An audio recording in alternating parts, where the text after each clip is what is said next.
There can be a lot to worry about when selling a car, but not when you donate it to this station. Donate your old car, truck, or RV to help pay for the programs you enjoy and rely on. Here's how. Call 877-KPBS-CAR. It's time for KPBS Midday Edition. On today's show, we are live at San Diego Comic-Con. I'm Jade Hindman with conversations that keep you informed, inspired, and make you think.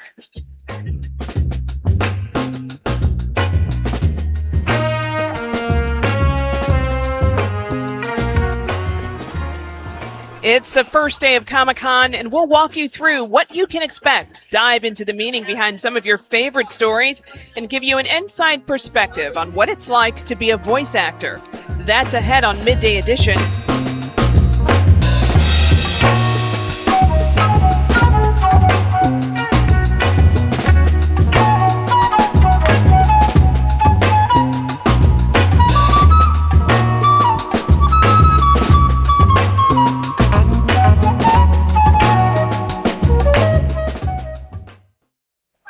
So it is that time of year again. San Diego Comic-Con is back in full swing. And for 4 glorious, geeky days, creators, celebrities, and fans come together in America's finest city to celebrate all things art and pop culture. Mayor Todd Gloria announced just yesterday that the convention will be staying in San Diego through 2030. So this hour, we are coming to you live from the Convention Center. And we've got a lot in store, from voice acting and vampires to comics and culture. But first, we are checking in with our very own Beth Accomando to talk about what you can expect this year. Beth, welcome. Thank you. I know you keep saying live, but I feel more undead. You know, I've had 2 hours sleep. Yes. It's begun. Wonderful way to put it. Aside from just, being alive, how's your Comic-Con been so far? Oh, it's great. I love it. I mean, it's a lot of stress, but there is so much stuff. And Comic-Con for me is always about the combination of coming and finding the familiar that you love, the people you've missed all year, and then finding brand new things. That's so true. I mean, each year you do a write-up of the panels that are on your radar. What are some of your top highlights this year? Well, there's some oddball things. Like there's a whole panel on fencing. I mean, I grew up on Errol Flynn movies, and it's like, this sounds great. I always love Troma. They are the outliers of the filmmaking industry. They've been independent for 60 years, I believe now. I'm going to be on a panel talking about filming in San Diego, and, I'll be sitting next to my Killer Tomato pals. That's so interesting. What's the scene in San Diego? What's that effort looking like so far? They've been pushing to get more film down here in San Diego. I got to work on a documentary ages ago where they were calling San Diego Hollywood's backlot. And it was back in the day when the Balboa Park was brand new and people were coming down here to shoot in the beautiful new park. And so, there's a lot here. You can get mountains, you can get ocean, you can get, suburban scenes. So there's a lot to attract people down here, and it's much cheaper because people are like excited more so than in Hollywood where, it's like, pay me to shoot here. Yeah. But yeah, it's going to be fun. There's a lot potentially going on. That'll be a different vibe for San Diego for sure. Well, how do you think locals experience Comic-Con compared to out-of-towners? I'm not sure there's a difference. I mean, geeks are kind of all the same. I feel like we just enjoy coming here because this is the place where we can just be ourselves and not have to worry about anybody like looking at us and thinking we're weird. This is places where, people finish your sentences for you because they know the quote that you're making. You share the same interests. I mean, people complain about lines, but I have never been in a line that's been bad. I've always been next to somebody and we share a passion, or they know something I know nothing about and they introduce me to it. Yeah. So that's a good way to put it. Every line is a good line. I think so. I've not been in a bad one. Not at Comic-Con. Elsewhere, maybe, but not here. Well, I mean, you've been coming to the convention for more than, half a century? Years. Wow. And I mean, whether it's an attendee, a panelist, an exhibitor, you've even gotten an award from Comic-Con. That's impressive. And you've done it all. So what keeps you coming back? I just love it. Like I said, this is a geek community. I feel like it's a place that's very embracing. Everybody has a passion about something. You're not going to talk to somebody who's kind of just bored being here and has nothing to do. You're going to talk to somebody and they're going to say, oh, did you see that artist down in Artist Alley? Or I'm going to this panel about this show that I've loved, or did you see this cool t-shirt, this costume, whatever.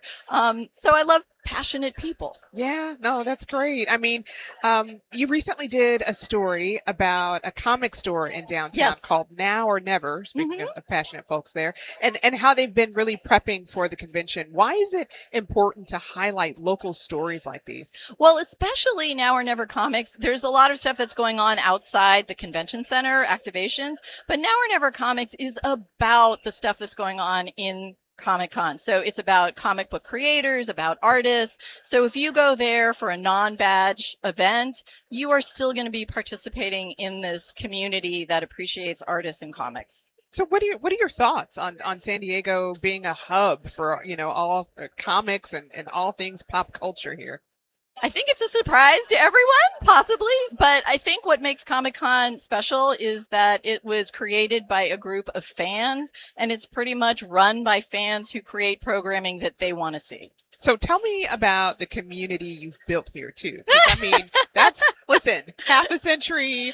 That's what my award was for. Yeah. It was a fandom award. I was so surprised that I got it. But I mean, yeah, it's about, I run a booth for Film Geeks. We raise money for, running programming here. But I just met like a filmmaker who was looking for some meetup group, and we started chatting about his film. And there's a film festival that goes on here that you can enjoy. So I just feel like it's a place where you can network, where you can meet people for the first time and get to know them, or, reconnect with people you only see once a year. That's great. I mean, any last minute Comic-Con wisdom you want to leave people with, whether they're a veteran or a newbie or somewhere in between as they head down? So I always say Comic-Con is whatever you make it. So if you go in and all you want to do is Hall H, then make a plan that's going to make that a success. If you just want to wander the floor, look at cosplay, shop, hit a panel or two that's in the smaller rooms, then be happy with that. But figure out what it is you want it to be and then plan for that. And you'll come away happy. I mean, I have never been disappointed because I set some goals and go this is the thing I want to do. I want to go buy a Godzilla figure for my friend from Japan. So that's it. That is it. I love it. It's always so great to talk to you, Beth. Especially, I know this is your favorite time of the year. It's Christmas. And I know, right? I'm so glad to be able to have you share your excitement all the time. I've been speaking with KPBS arts reporter Beth Accomando. We'll include more info to her panel, San Diego On Screen, and her booth, Film Geeks, in our show notes that you can find at kpbs.org. Beth, always thank you so much, and happy Comic-Con to you. Thank you. I'm going to run off now. All right. So think back to the last time you played a game or, watched a cartoon with the kids. Did you think about the voice behind the screen? Voice acting is a craft that continues to play a big part in pop culture. And my next guest is a voice actor with over 20 years of experience under her belt. Tawny Plattis has done it all, from animation and audiobooks to video games. But you might also recognize her as the automated voice in your phone or even at the self-checkout. Tawny joins me now to talk about her craft and journey into the industry. She'll also be on a panel at this year's convention celebrating women in entertainment. Listen to this. Tawny, welcome to the show. Hi, thank you so much for having me. That familiar voice. How's your Comic-Con been so far? Oh, it's been amazing. It is so much fun to see all of the cool cosplay and the art. I just got here, but I've been having such a blast. It's so cool. Awesome. So how would you explain voice acting to someone who might not know as much about it? Oh gosh, yeah. So voice acting is such a huge umbrella term for everything that you can do. Kind of like what you said in your introduction, you can do text. So the voice that answers the phone when you want to actually talk to a person sometimes can be automated, and it can be at the register. It can be even in the elevator.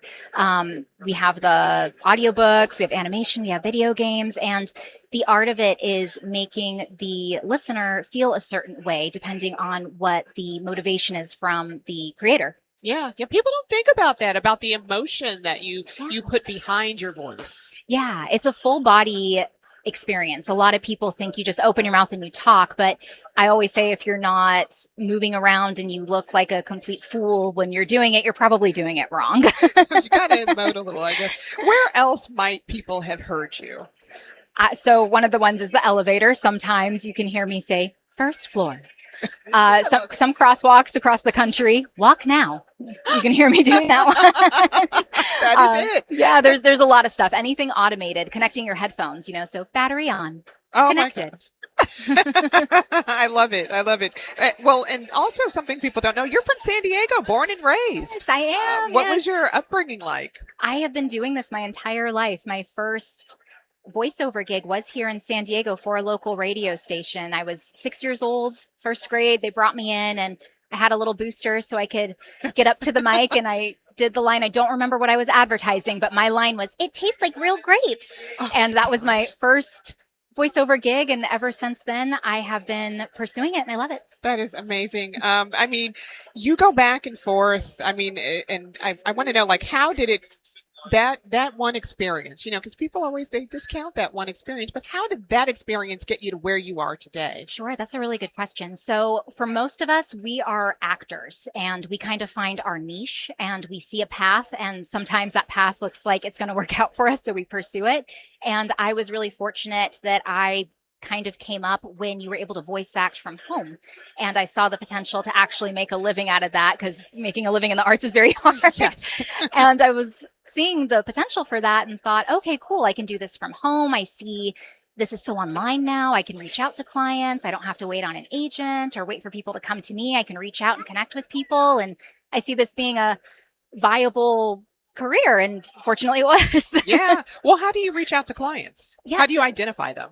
Oh, that's a really good question. I do a lot of research. At this point in my career, I'm very fortunate. I have a lot of help too. So I have other assistants that are able to help me with that research. But you are really investigating different companies and looking for people. Who's the point of contact who would hire me for a commercial, for the elevator sound? Like who needs does what? that? Yeah. And you just start making friends and networking and talking to people. And kind of like anything else, a lot of it is who you know. So be good at making friends. Yeah. Like I may or may not have been asking that last question for a friend. Yeah. Well, no, let me know. I'll help you out. There we go. There we go. Thank you. What's a day in the life for a voice actor? It depends on the voice actor. It's such a big industry. It's so different for all of us. And I really incorporate a lot of social media into my particular career. So a lot of my day is content creation because I don't like to audition. I've never been a fan of auditioning. So my audition is my social media content. So I will work on that. I post, I work with my assistants, my collaborators. We are usually making something. And then also scheduled for sessions. So I'm voice acting, I'm creating content, and really, what is the phrase? Juggling a lot of balls at once, balancing a lot of plates at once. Yeah. Something people probably don't consider, is that, I mean, like you wouldn't think of voice acting as athletics, right? Something that you have to train and condition, but you do have to take care of your pipes. You do, yes. So what kind of things do you do to stay ready? Very similar to singing, actually. So we warm up, we cool down, and being healthy in general is paramount to making sure that you are a good voice actor, in my opinion. So that means a decent amount of cardio. I'm not running any miles, but we're taking our walks, we're doing our hikes, and good breath exercises, and then healthy eating, and also mouth noise is a big part of it too. So before you record, making sure you're not eating or drinking anything that could compromise that. Yeah, you get that. I've been guilty before. Oh, we all are. Scarfing down lunch. What are some popular misconceptions about voice acting that you hear today? I think one of the biggest misconceptions I hear today still is that you can just grab a cheap mic, plug it into your computer, and you can just make a living in your pajamas, and it's great. And that's not entirely true. There is a part of it that, if not all of it, that is very much just starting a business. So as hard as it would be to start any other business, it's pretty much that hard for voice acting too. So not saying it's impossible or to discourage anyone, but you do have to think of it in terms of how much effort and time and money is going into this. It's going to be just as if you wanted to open a retail store. Mm-hmm. So how have you built community in the voice acting space? I mean, who are the people you really turn to for support? Yeah, I actually have been very fortunate that one of my best friends is also a voice actor. He's actually come here with me today. So Spencer is from Utah. He's a big voice actor as well. And Hi, we've Spencer. all We see you, Spencer. All right. We met online, and that is kind of how it works for people in my position with voice acting. Is we meet online and we have those communities, and then if we're fortunate enough, we get to meet up and find out that we might not be that far away from each other, and then get to go to conventions together like this. Wow. It's also, this is a very competitive industry. So what does it take to stand out? That's a really good question. It is very competitive. I think standing out is going to be related to being very professional and doing that, going that extra mile that a lot of people might not go for your clients. And the networking, a lot of voice actors, funny enough, are very shy. So they want to just, be in their studio, not talk to anybody all day. And I think that that's often a disadvantage, because so much of, from everybody I've seen, the very successful voice actors are the ones that are really good at making friends, because that's how everything's booked. Everybody wants to work with people they like. Yeah. Well, you'll be appearing on a panel later this afternoon called The Power of Women in Entertainment. What are you going to be talking about? Yeah, we're going to be talking about kind of what What we the are title talking about is. right Yeah. now too. That too. But how we all were able to get into the careers that we're currently in, kind of outside of the typical path. So it was maybe because we didn't see the opportunities, we didn't have those opportunities that other people were getting. We kept getting passed over for some reason, and we just refused to accept that. So we kind of made our own way, and we're going to be talking about how we did that and how to open that space up to more women in the industry who are also disadvantaged. So women who are women of color and people with disabilities and LGBTQ, and making sure that we are supporting all women. Right. Well, any last minute advice or wisdom you want to give to the aspiring voice actors or someone who might be listening and considering this? Yes, do a lot of homework, do a lot of research. Don't just go buy stuff and try it out. Talk to a lot of people and learn. And if you love to learn about it, you will most likely be successful. Does this offer you a lot of work-life balance? Oh, no, Not at I'm all. See, that would be a terribly. misconception. Oh, completely. Yes. No, I have no work. All I do is work. Oh my God. No. Oh gosh, no. But that might just be me. All right. This is so very, very interesting. I can't wait to hear your panel and hear how everyone talks about this. This is great. I've been speaking with voice actor Tawny Plattis. We'll include more info to her and her panels in our show notes at kpbs.org/midday. Tawny, again, thank you so much. Thank you so much for having me. This was so much fun. All right, we've been running around asking convention goers what Comic-Con means to them. Here's Jelly Chan from the Bay Area. It's honestly just my happy place as someone that's a creative, and I get a lot of inspiration from the artists, the costumes, the TV shows, and it's kind of a good escape from reality, and being able to just dive into people's creative worlds just brings me so much joy. So. All right, up next, Black Vampires, Pop Culture, and Afrofuturism when KPBS Midday Edition returns.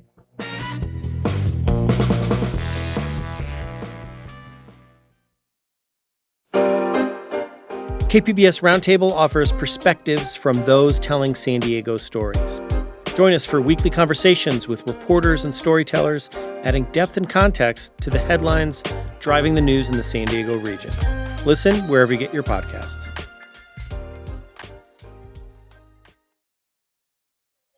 Hey, welcome back. You're listening to KPBS Midday Edition. I'm Jade Hindman, coming to you live from San Diego Comic-Con. This hour, we are talking about how culture defines art and vice versa. Afrofuturism is one way we can reimagine worlds, futures, and even liberation. And today, there's an off-site event that celebrates just that. It puts Black creativity in front and center. I'm here with Lawana Richmond, founder of the Afrofuturism Lounge and executive director of the nonprofit Greeneers. She's here to talk about what you can expect and how to help, and actually really help us introduce our next segment as well. Lawana, thank you so much for being here. Oh, thank you for having me. So first, what does Afrofuturism mean to you, and how would you define it? So for me, I see Afrofuturism as an inclusive approach to imagining the future that's a great way forward for everyone. So, what can people see at this year's Afrofuturism Lounge with that in mind? With that in mind, we're going to start off with we open with a drum call, and then we'll first talk is actually Dr. Julian Chambliss from Michigan State University. He's going to be talking about radical visions from stories from the archive of the Black Imaginary, where he's going to talk about Afrofuturism in the 19th century. Interesting. Okay, so what about that? I mean, does it differ from other centuries? How has it grown? Well, and evolved? I think it's less about it's grown and evolved, in the way that technology moves. Yeah. But conceptually, it has been around for a really long time, and a big part of going into the archives is to help people understand that it's not something that's brand new.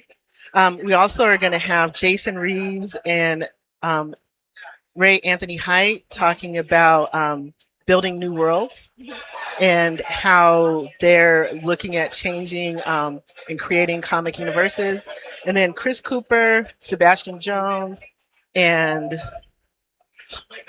so many people. Yes. Well, let me ask you this, because we'll be talking about Black vampires later in the show with John Jennings. He's a comic artist, also teaches about Afrofuturism. He was also at the first ever Afrofuturism Lounge. Yes, he was. Yes. So how do you see these types of stories reflecting? Well, I think a lot of it is getting people to break the stereotypes and the rutted road that we have, worn in, and to actually see the possibility for greater tomorrows. All right. And, any favorite Afrofuturist stories you want to shout out in the last few seconds? I'm going to shout out Tananarive Due, My Soul to Take. Okay. All right. I'm writing it down. I've been speaking with Lawana Richmond, founder of Afrofuturism Lounge and executive director of Grioneers.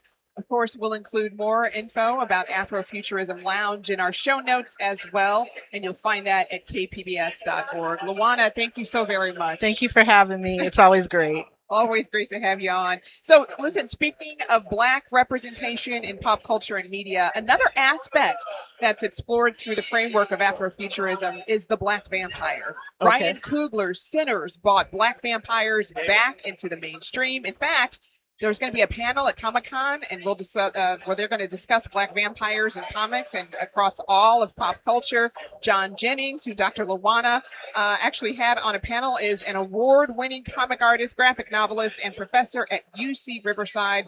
Yesterday, we spoke about the Black vampire's place in media and bringing greater representation to the horror genre and beyond. Here's that conversation. So, I want to start our conversation with a trailer from one of the most popular vampire movies in recent memory. We've been gone a long time. We back now.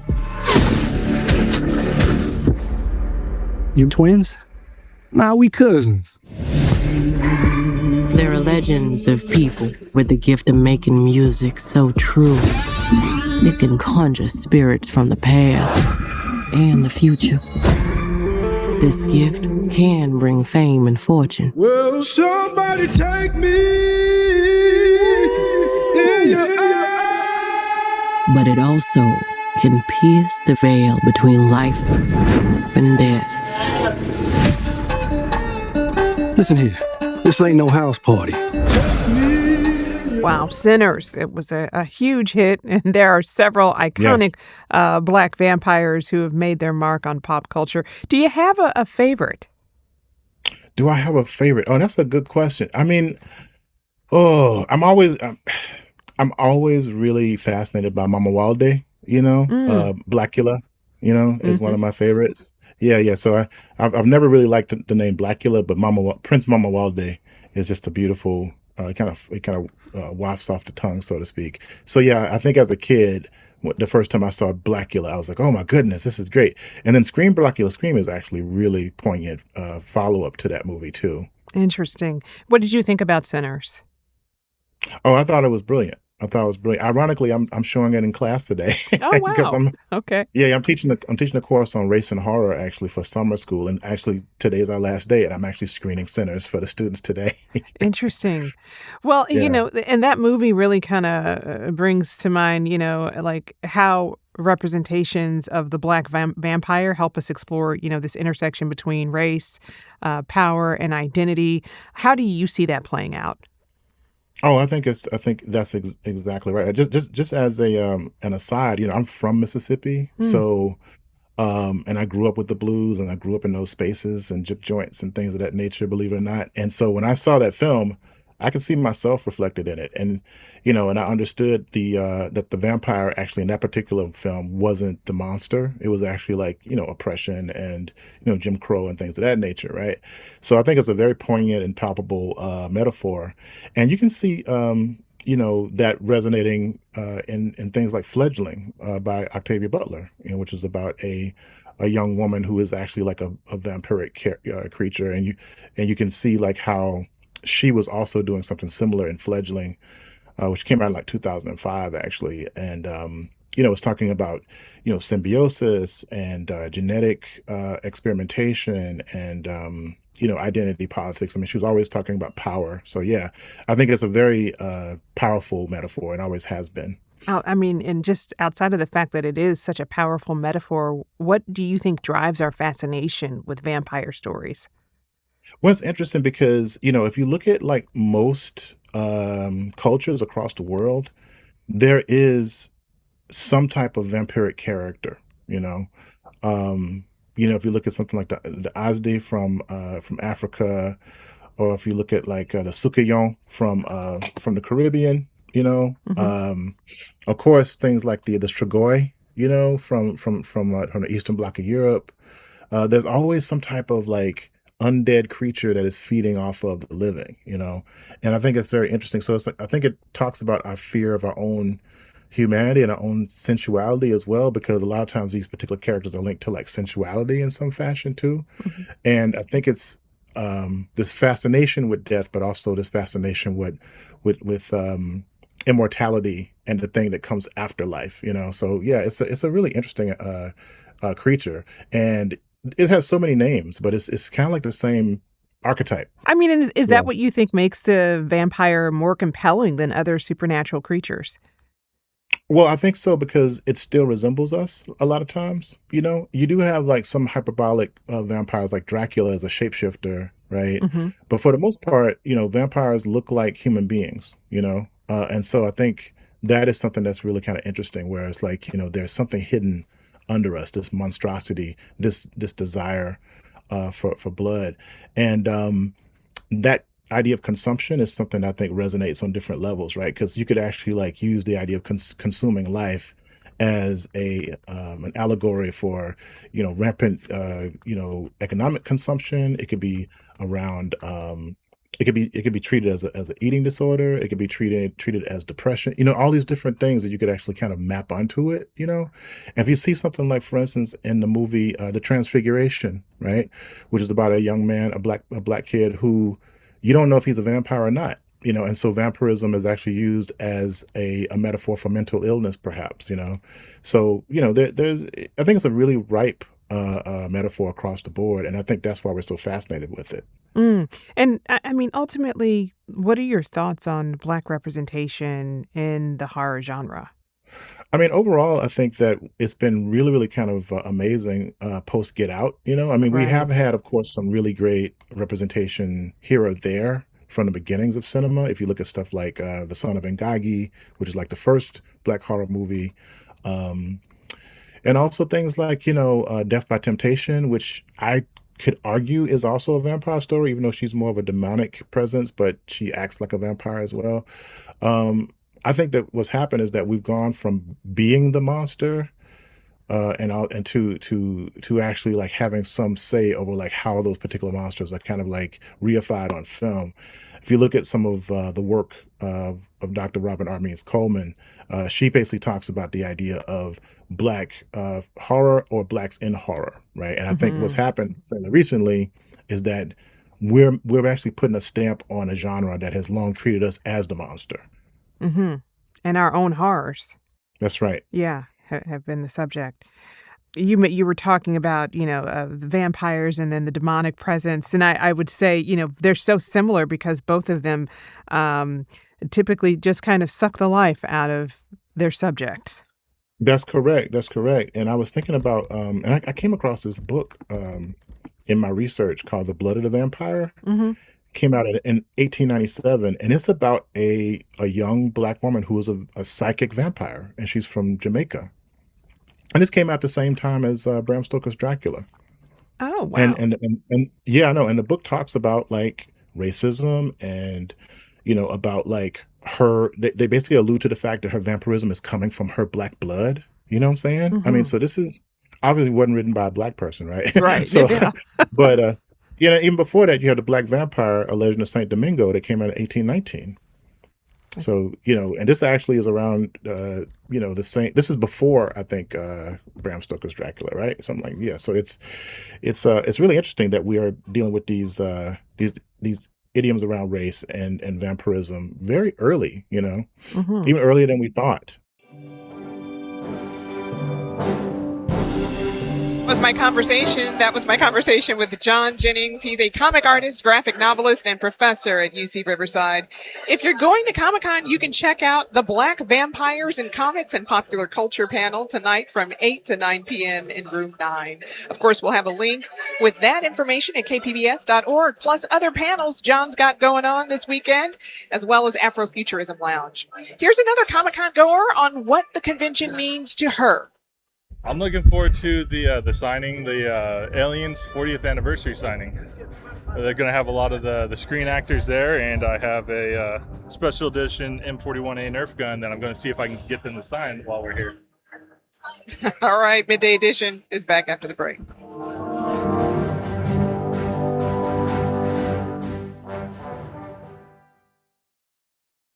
Before a producer hits record or before a journalist picks up a pen, someone like you notices something and wants to understand it. Every day, we invite you to keep asking questions like why and who and how.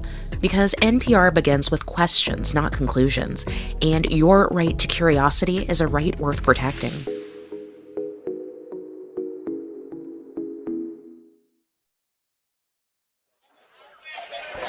Welcome back to KPBS Midday Edition. I'm Jade Heinven, live from San Diego Comic-Con. This hour, we're talking with the artists and creators flooding the convention center this weekend. My next guests are here to celebrate Indigenous storytelling and art. Johnny Bear Contreras is a sculptor and cultural bear. He founded the Iyeyahan Foundation, an Indigenous arts nonprofit. Gene Braverock is also here with us. He's an actor, stuntman, and storyteller. Johnny Bear, Gene, welcome to you. We also have Sheldon here. He's also with the group, and we're going to have a good conversation. But Johnny, I'm going to start with you later today because you're going to be celebrating at Digicon, and that's at UC San Diego Park and Market. Tell me what you have in store for that. Oh, we have a few surprises and some regulars returning. This will be our third year at Park and Market. But first, I'd like to reach out and say howka to everybody in Kumeyaay, here in Kumeyaay land, the Kumeyaay Nation, and my brothers from up north, Sheldon the Elder and Gene Braverock. We're super excited. So there's going to be a series of Indigenous artists. There's going to be interviews, and there's going to be some questions and answers. But what you're going to get at Indigicon on Park and Market is exchanges between Native artists, not only about the work that they've been doing, some of their upcoming work, and the depth of their work, and the contemporary aspects as artists, and also the culture, the variations within the culture, because you're going to have multiple tribes represented at Indigicon today. And it's something that I often speak to, is that here in San Diego we have 12 bands of the Kumeyaay. Mm-hmm. We're one nation, and so today at Indigicon you're going to have multiple nations. All right. Well, Gene, I hear you're introducing an animated series, Elder Sheldon. What can you tell me about that? Elder Sheldon. Who's here with us? First of all, I mean, that's a connection between the old and the new, which is part of my Oki language project, where I'm going with protocol, retaining stories, language, songs, whatever stories they want to share. And so to introduce Elder Sheldon, we did an animated project where we're doing culturally relevant educational things, whether that's plants or animals, teepees. Sheldon can say more about it himself. Well, should I give an introduction? I got you, Elder Sheldon. I'm 73 years old.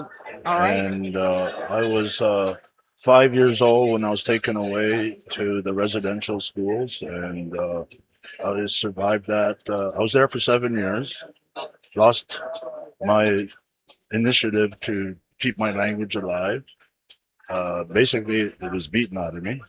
So then we actually ran across Canada in 1980 to highlight our treaties.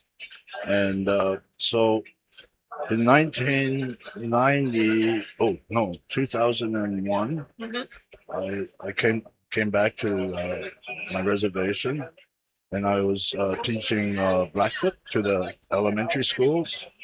And now, at that time, 90% of the children would spoke Blackfoot. In fact, they'd even say to me, "Sheldon, that's not how you say that word. This is how you say that word." So they introduced me to the language that is being lost. I went back there in 2010, and from 90% fluent to 10% not speaking. Wow. Now today, there's not one child in all of the Blackfoot territory that speaks or understands Blackfoot. So I've been working with a museum called Glenbow, where I learned from my grandfather's stories. Yeah. And so that's my highlight through my education. In our language, we say we will show you, not we will teach you. And so, and because everybody's individual, so that's why we look at it in that way. But at the same time, I was introduced to Elder Sheldon by these IT people. And so they developed Elder Sheldon as a vehicle to teach. Yes, exactly. Yeah. So now, with Gene, we've put together two videos, and we've got two children's books. We have the language being highlighted through our syllabics. How is all of that received by students? It's weird. The non-native students really receive it, but it's our own children. They're very confused because their parents don't speak it. Right. And so, but when the children are hearing the stories, I've taught over 100,000 children, and telling them stories, the language, the history, the culture. And it all comes to life with the stories. That's why the words are so important, because without our language, we're nobody. And so now we're embarking on this mission to bring back through education, but also through entertainment. Yeah. And Gene has been with me for almost 15 years. And so it's his dedication to the Okie Language Project always inspires me to keep doing what I'm doing. And to be here at San Diego Comic-Con, where stories and worlds and heroes rise from ink and imagination, our indigenous stories step forward, not as fiction, but as living legacy. Yeah. We're not just storytellers, we're reclaiming them. Well, let me ask Johnny, because how do your identities as an artist and cultural bearer really intersect? One is a vehicle for the other, really. But absolutely, and there's a lot of complexities that aren't often celebrated. So, as Gene was saying, there's layers and there's different aspects that we know as traditional people coming from our villages that we like to come and share. And so the intersections of these worlds, you'll see through animation, you'll see it through the graphic novels, you'll see it through the sequential art. And the sequential art really lays down the story in a way that all generations can understand it and enjoy it. So the culture is from our words to our actions. It's it's part of everything that we do. And when we, as artists and creatives, when we come together and put this for to share with everyone, there's all sorts of different aspects that are hidden in there. Yeah, because Gene, you're also an actor and a stuntman, and much of your storytelling is through physicality. So how do you use your body as an instrument? I'm done doing that now these Are days. you? You're like, I'm done. I'm healing up, but it's been great. I mean, that was my introduction into the TV and television world, and again, to be able to carry on our oldest tradition, which is storytelling, and bring it here to San Diego Comic-Con. And to bring Elder Sheldon with me and to life on screen, it's an honor. Wow. Well, how do you all? I don't know. I mean, how do art and storytelling work together to preserve indigenous knowledge? It is a huge part of who we are. If Absolutely. you look at the teepees, there's art there. If you look at our bundles, there's art there. If you look at our stories, there's art there. Because we also talk about we're not above creation, we're just a part of creation. And so we also entertained shape-shifting, dimensional travel, all of those things that they thought we were just nothing but savages.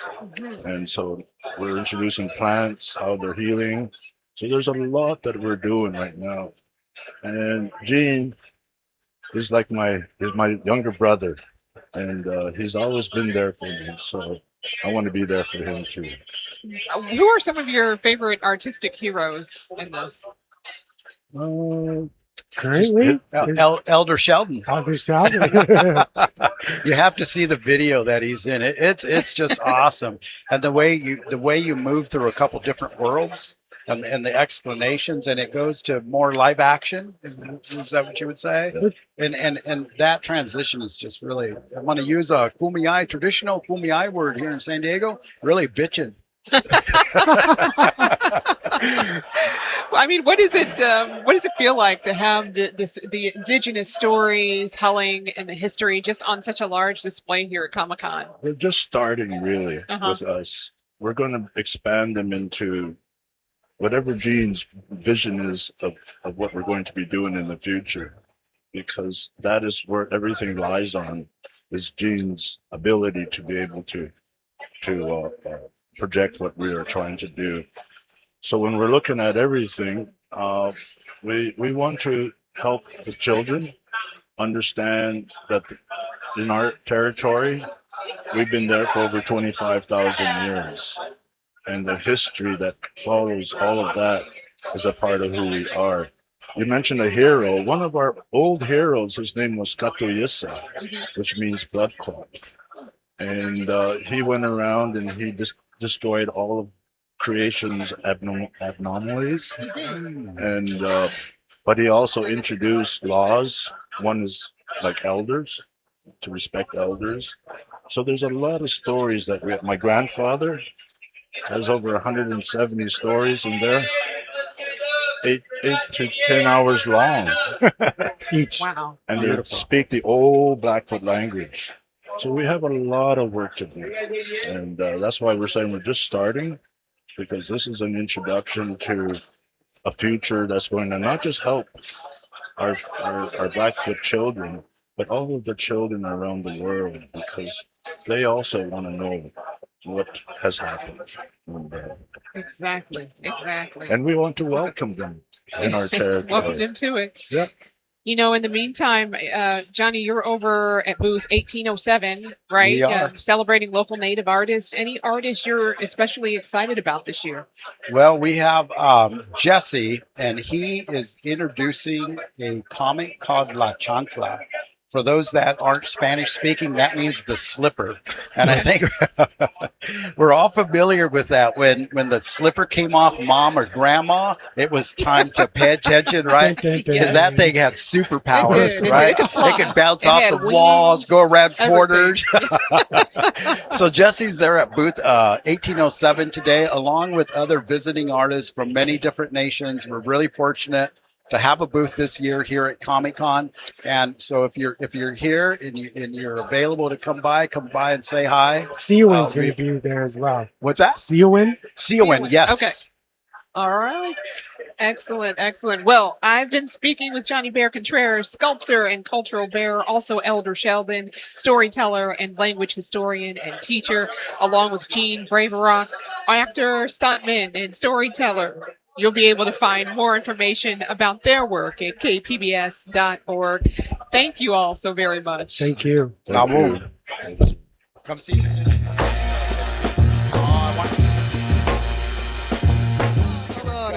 Hey, thank you all for joining us today. If you missed anything, you can download KPBS Midday Edition.